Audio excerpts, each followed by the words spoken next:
பருப்பு வந்து நல்லா ஊறிடுச்சுங்க. இப்போ நல்லா கழுவிங்க, நல்லா ட்ரை பண்ணி வச்சுருக்கிறேங்க. நான் இது தண்ணி ஊற்றி அரைக்கக்கூடாதுங்க. நான் மாவு இந்த அளவுக்கு அரைச்சி எடுத்துக்கிட்டேங்க நான் கிரைண்டரில். பாருங்க, இது அரைக்கிறதுக்கு வந்து 10 நிமிஷம் தாங்க.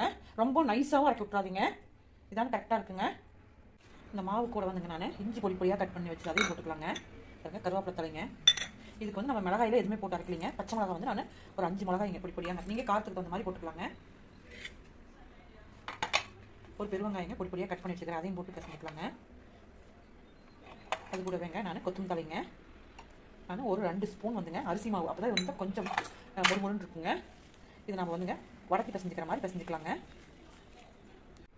இந்த மாதிரி நல்லா நான் பிசைஞ்சிக்கிட்டேங்க. நான் வடச்சட்டி வச்சு எண்ணெய் காஞ்சிடுச்சுங்க. இப்போ நம்ம இந்த டீக்கடை மண்ணை போட்டுக்கலாங்களா? நம்மளுடைய டீக்கடை ஸ்நாக்ஸ் ரெடி ஆகிடுச்சுங்க. எடுத்துடலாங்க. இது டீ கூட வச்சு சாப்பிட்டா சூப்பராக இருக்குங்க.